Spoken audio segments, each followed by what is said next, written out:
नमस्ते। स्वागत है आपका कहानियों की पोटली में। मेरा नाम है निशान सक्सेना। मैं सुनाता हूँ कहानियाँ।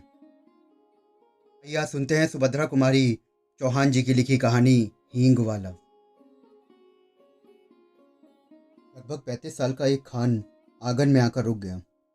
हमेशा की तरह उसकी आवाज़ सुनाई दी। अम्मा, हींग लोगी? पीठ पर बंधे हुए पीपे को खोलकर उसने नीचे रख दिया और मॉल सीढ़ी के नीचे बने हुए चबूतरे पर बैठ गया। भीतर बरामदे से 9-10 वर्ष के एक बालक ने बाहर निकलकर उत्तर दिया।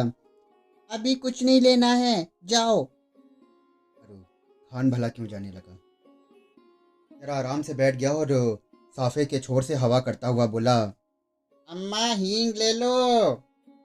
हम अपने देश जाता है, बहुत दिन में लौटेगा अब।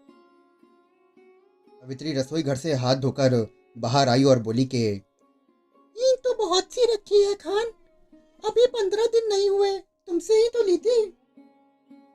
तेरा हींग है माँ, हमको तुम्हारे हाथ की बो नहीं लगती है।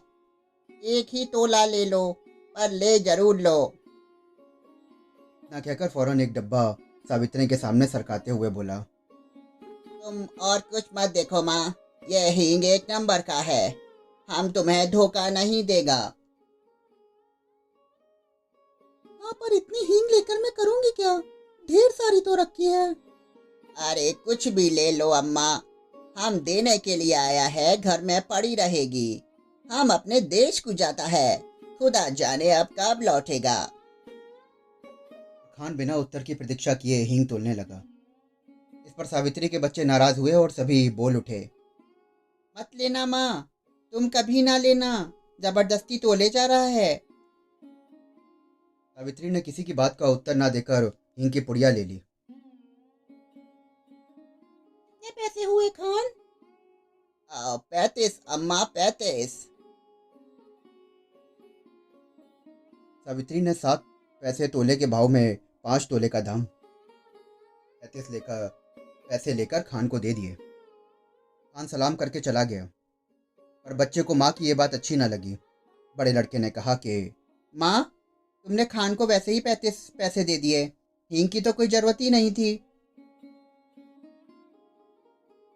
माँ, 35 पैसे हमको भी दो, हम बिना लिए नहीं रहेंगे। एक लड़की जिसकी उम्र 8 साल की थी वो बड़े गंभीर स्वर में बोली। माँ, ये पैसा मत मांगो, वे तुम्हें नहीं देंगी, उनका बेटा वही खान है। सावित्री को बच्चों की बातों पर हंसी आ रही थी। उसने अपनी हंसी बनावट रोक कर बनावटी क्रोध में कहा कि चलो चलो, बड़ी बातें बनाने लग गए हो, खाना तैयार है, खाओ। नहीं, पहले पैसे दो, तुमने खान को दिए हैं। खान ने पैसे के बदले में हींग दी है, तुम क्या दोगे? मैं मिट्टी दूंगा। अच्छा चलो, पहले खाना खा लो, फिर मैं रुपए तुड़वा कर तीनों को पैसे दूंगी, ठीक है? खाना खाते खाते हिसाब लगाया कि तीनों में बराबर पैसे कैसे बंटे। छोटा कुछ पैसे कम लेने की बात पर बिगड़ पड़ा। यहाँ तक कि दोनों बच्चों में मारपीट तक होती यदि मुन्नी थोड़े कम पैसे स्वयं लेना स्वीकार न करती। कई महीने बीत गए। सावित्री को सब हींग खत्म हो गई और इस बीच में होली आ गई। होली के अवसर पे शहर में खासी मारपीट हो गई। सावित्री कभी कभी सोचती कि हींग वाला खान तो नहीं मार डाला गया। ना जाने क्यों इस हींग वाले खान की याद उसे प्रायः आ जाया करती थी। एक दिन सवेरे सवेरे सावित्री उसी मौलसरी के पेड़ के नीचे चबूतरे पर बैठे कुछ बिन रही थी। उसने सुना कि उसके पति किसी से कड़े स्वर में कह रहे हैं। क्या काम है, भीतर मत जाओ। आओ, कौन हो तुम?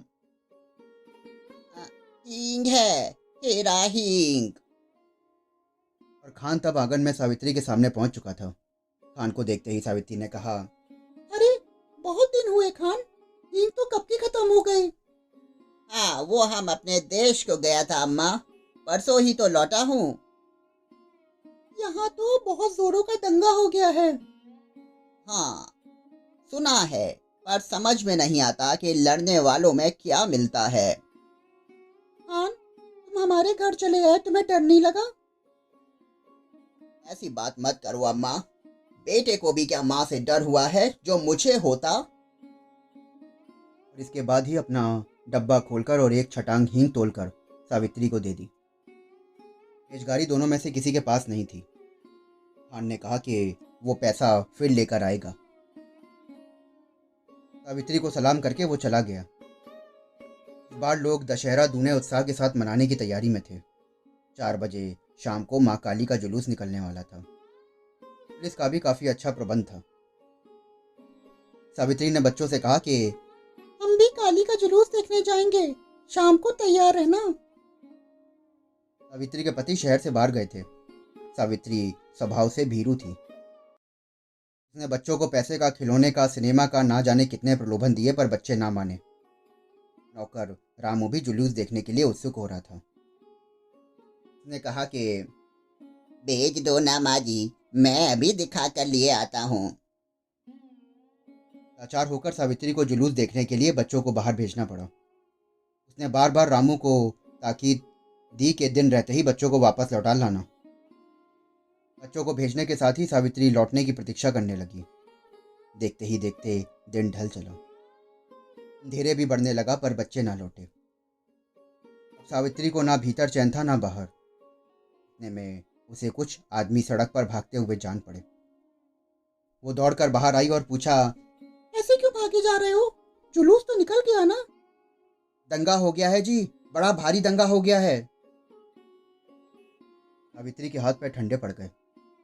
अभी कुछ लोग तेजी से आते हुए दिखाई दिए।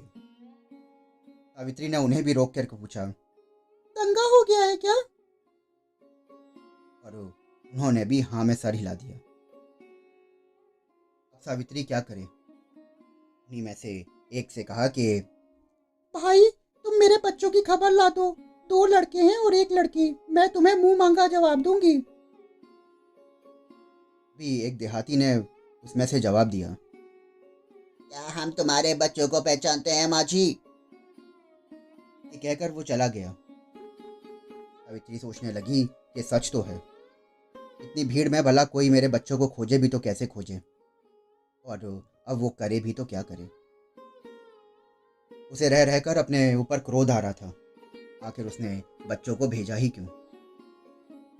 वे तो बच्चे ठहरे, जिद तो करते ही, पर भेजना तो उसके हाथ में था। सावित्री पागल सी हो गई। बच्चों की मंगल कामना के लिए उसने सभी देवी देवता मना डाले। शोरगुल बढ़कर शांत हो गया। रात के साथ साथ नीरवता बढ़ चली, पर बच्चे लौट कर ना आए। सावित्री हताश हो गई और फूट फूट कर रोने लगी। उसी समय उसे चिरपरिचित आवाज सुनाई पड़ी, अम्मा। सावित्री दौड़कर बाहर आई तो उसने देखा कि तीनों बच्चे खान के साथ सकुशल लौट आए हैं। खान ने सावित्री को देखते ही कहा, वक्त अच्छा नहीं है, मैं बहुत परेशान थी। तो ये सुनते ही खान बोला, अम्मा, बच्चों को ऐसी भीड़ भाड़ में ना भेजा करो। और बच्चे दौड़कर अपनी माँ से लिपट गए। और वो हींग वाला फिर उसके लिए एक देवता बन गया। दोस्तों, अभी आप सुन रहे थे सुभद्रा कुमारी चौहान जी की लिखी कहानी हींग वाला। आशा करता हूँ कि आपको ये कहानी बेहद पसंद आई होगी। अगर आपको कहानियाँ सुनने का शौक़ है और आप ऐसी ही कहानियाँ हर रोज़ सुनना चाहते हैं तो हमारे चैनल को फॉलो करिए, सब्सक्राइब करिए। मैं फिर मिलूँगा आपसे एक और नई कहानी के साथ।